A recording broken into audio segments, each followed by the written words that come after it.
Welcome to CEOs Solve the Darndest Things, a video and podcast series of interviews with CEOs, hosted by the partners of the Resolve firm. I am Dr. Terry Dockery, and today our guest is Lee Oskar. Lee has been very successful as an entrepreneur in two different industries, both in music and in manufacturing. So you may know him as the harmonica player for the band War, or from his global harmonica company, Lee Oskar Harmonicas. And as a harmonica player myself, I am very excited to have Lee on the program today. So welcome, Lee. Thank you for having me. Well, we are, as I said, we are delighted. And so let me just jump right in here. My first question for you is, how did you wind up choosing the harmonica versus another instrument? I can just tell you, when I was 6 years old, I got my harmonica. An American came to Copenhagen, where I was born and raised, and brought me a harmonica. Because that summer, harmonica happened to be the in thing. And I was very fortunate when I got it, because I'm one of those people, straight up, that could have possibly been considered musically hopeless. And I mean that in a really profound way, that there's a lot of people out there who are considered musically hopeless, who really is not musically hopeless. What it really is physically they can't maybe channel, physically they can't channel anything to an instrument, but they might have big ears and love music and maybe hear music amazingly deep. Right. But physically, like I said, they cannot channel it. And if they can't channel it, that doesn't make them musically hopeless. I can tell you there are people that I know who are musically hopeless, and they can play 10 different instruments. So it's not about physically just that you can play an instrument. It's really about how you're connected with it. So in my case, I was in love with music. At 6 years old, I was already hearing symphonies and stuff in my head. And yet, when I got my harmonica, it was that one unique window that physically got me to feel like I am creating music, where it was literally actually playing me rather than me playing it. Because the minute you breathe on a harmonica, it sounds musical, like no other instrument. Right. And for that reason, it gave me that window opportunity that if I hadn't had the harmonica, I would have been, like I said, musically hopeless. Because till this day, yeah, I can play some percussion and stuff, but I don't play anything but harmonica. And a harmonica is like my voice. It's right. When I play harmonica, it's like me singing. And I compose in my head, I arrange my head, I produce a lot of stuff these days. It's all in the here. And to connect it with other people and all that, thank God that window of opportunity at 6 years old was that harmonica. Otherwise, I would have been musically hopeless. Well, there you go. And I hear the passion. It's something that sort of chose you as opposed to you choosing it, and you're very passionate about it and have enjoyed your career because of it, clearly. Yes. And the contributions you've made. So, well, and I know I've read a bit about you, and I know that it sounds like you came to the States with a harmonica in your pocket and traveled around a bit and created literally, yes. Right. So, but how did you tell the folks about how you got into the harmonica manufacturing business? Well, I've been tinkering. I've always tinkered with harmonicas and very curious and had my ideas and a lot of things spinning in my head about, what if this, what if that. And when the opportunity came, when I got with Eric Burton and War, and now I'm off the streets, I'm making a little bit of money. I spent every dime, every bit of money I had on harmonicas. And then maybe 1 out of every 10 was worth playing. The other 9 I would have to tinker with and fix and work with or whatever. And that made me realize, right from that point of time with Eric Burton, that there needs to be more for the harmonica than you get availability-wise and what exists in the stores. I mean, it should be as exciting as the guitar player. It should be even the pedals, and there should be a lot of stuff, to connect with that tool called the harmonica. And so it put me on a mission to go for that. And just to answer that question is that when I came to Japan, I was on a quest to find a factory that makes harmonicas. I had no luck everywhere I tried. It was not a good experience. Till I came to Japan and I learned about a factory called Tambo. Fortunately, they happen to be big fans of my music already. I made arrangements to meet the owners, Mr. Mano, Yasuharu Mano. And then rest of it is history. We connected, and my dream of making a harmonica that I thought would be the best, and with their expertise, we got to work and collaborated, and that started it and launched it in 1983. Finally, it started in the mid '70s, and it took a few years back and forth to go to Japan to organize it all. Right. Well, which do you enjoy most, being a musician or being a manufacturing entrepreneur, running your company? I know you're the president and founder. Yeah, I enjoy my music, my painting, my producing. I enjoy all the creative sides. And I enjoy the business of the harmonica business because the ticket to get it on the map is two things. One is, of course, a very high-end quality harmonica. But the other thing that's very important, that's as creative as music, is the marketing. And marketing was the ticket that I had to uplive or realize once I got action and got an amazing product with amazing collaboration with Tambo, that the marketing is what's missing. And that was another hat in my DNA, that just like creating music, I love marketing. Because when you believe in something, you want to make sure you're telling the right story. And if you tell the right story, and because people don't buy the product, by the way, you wish you did, they did, but they really buy the story. And then when the story is bought, they use the product better live up to the story. So the thinking tank is really how to connect with people in the marketing side and make sure you're telling the correct stories. So when they finally buy the product or the story and use the product can live up to it. And I'm very proud to say it's been 37 years now. Yeah. Oh, well, that does sound interesting. Well, let me ask you this. What's your role? Your title is president. Day to day, what's your role in the manufacturing company? How much of what do you tend to do? Because I know you have other pursuits, as you said, as well. Yeah, on a daily basis, there's a lot of different things that goes on. I mean, everything from the manufacturing and the quality control and forecasting and working with distributors, making sure the orders goes in to the system and delivery. I mean, there's so many logistics from the quality control, the manufacturing, to making sure that our distributors, to the retailers, to the consumers, everybody's getting the answers to their questions, to making sure that, you can't be asleep at the wheel, and you can never do enough. So it's wearing many, many, many hats. And if you're a huge company, meaning you have many people, sometimes that can be more of a headache than less people, but the right people. And I have a great team of people, from the people in Japan to the people at the administration here at Lee Oskar Harmonicas. So there's a network of communication, but we all got to wear many hats. And so it's not one specific thing. You can't be asleep at the wheel, not at all. Right. Well, we talk a lot about that. We have a CEO roundtable group, and we often revisit that. If you get the right team together, if you get the right team of people, it makes everything better. If you get the wrong team of people, you really got some headaches, right? So. Big headaches. The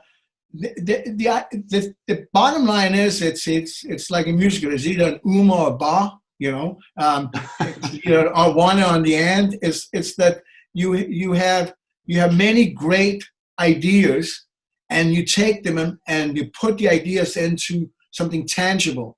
But now you've got to do the other step, is to make sure it's implemented.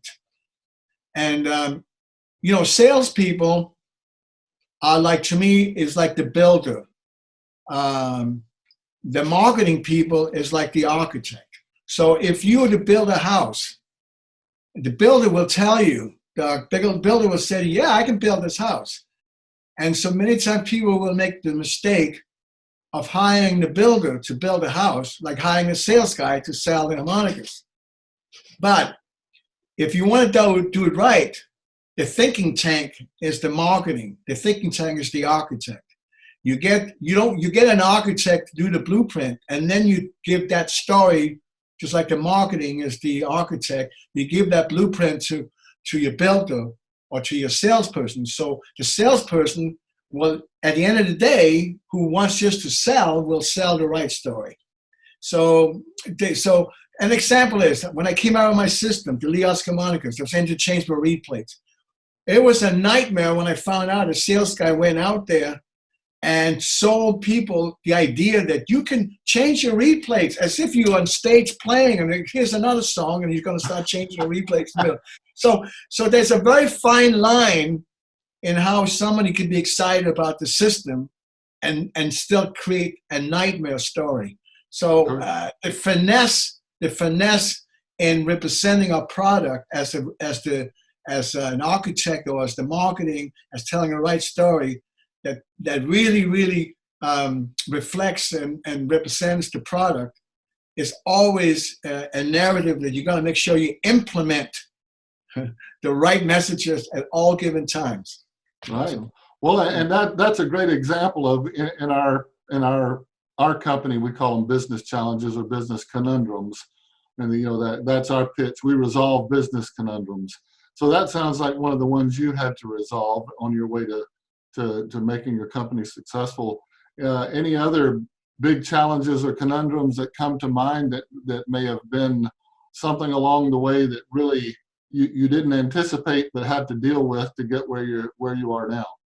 Yeah, again, in terms of marketing, once I had my product available for the market, and I was very naive about distribution and all that.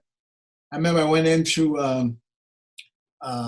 Sam Ash, or it was some other retailer, one of the big retailers in New York years ago. And I wanted them to see if they would carry my product. And the guy literally kicked me out of the store and said, get a freaking distributor.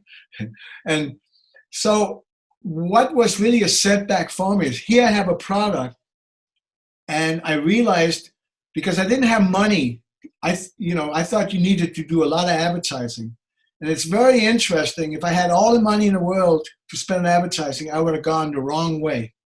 The fact is that I didn't have any money for advertising. I learned a very, very important thing. And it's called, advertising is the last thing you want to do. What you want to do is you want to promote the product with product profile, with journalism, anything but the advertising. And then once people are familiar with your product and you take an ad out, that ad now, if they see that ad, because they already know about the product, it will compute. If it computes, they'll be excited, because all it does is confirm what they're already excited about. So an ad does never create demand. It only confirms the demand.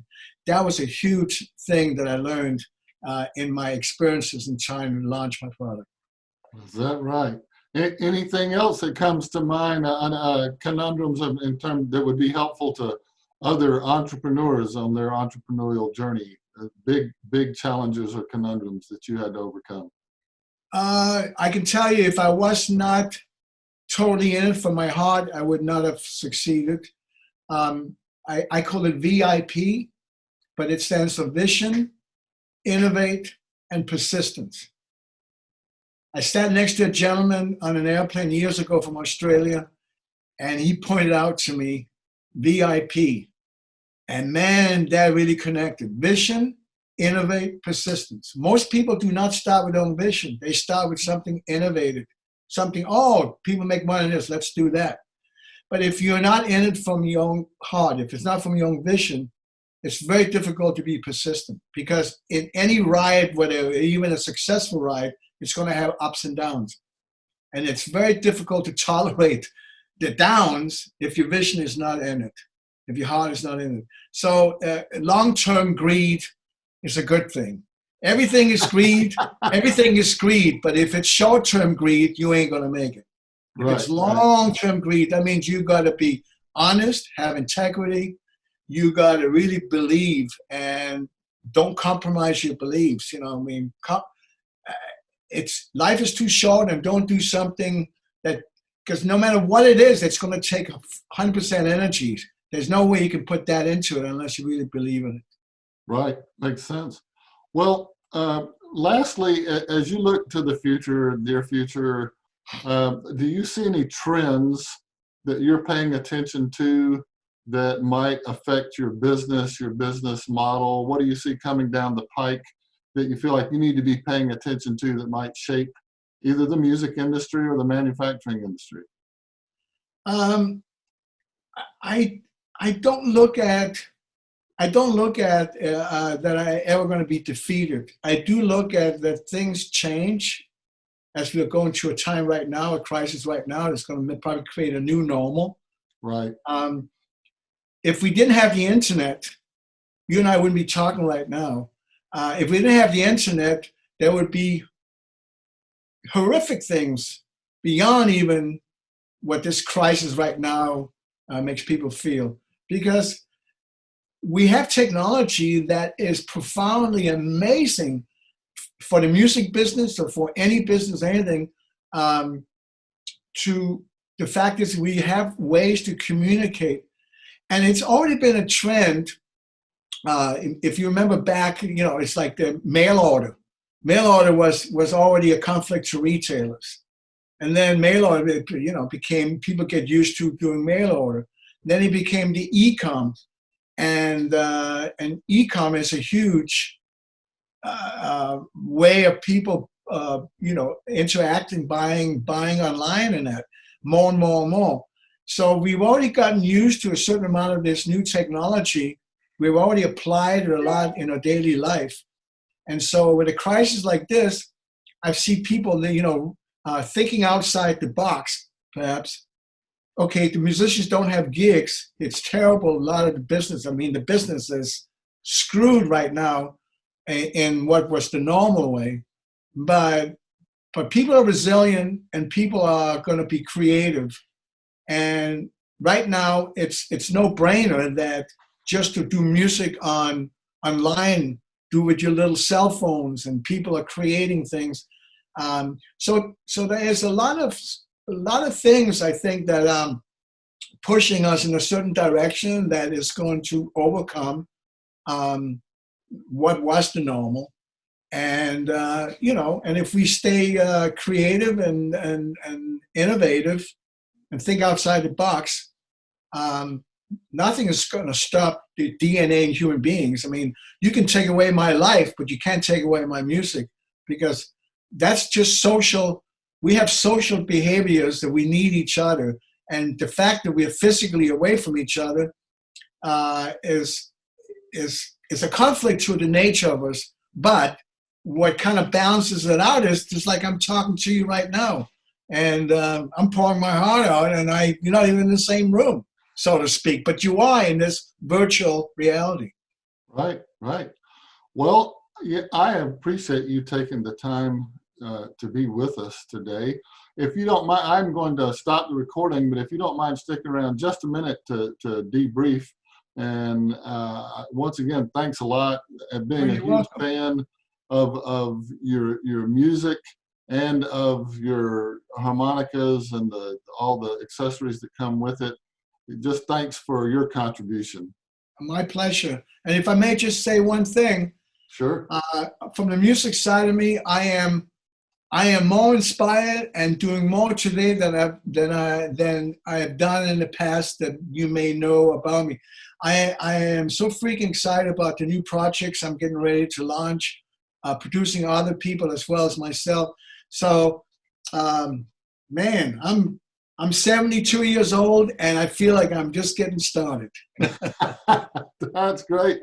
Thanks again, and best of luck with all your future endeavors. Thank you very much for having me on your show.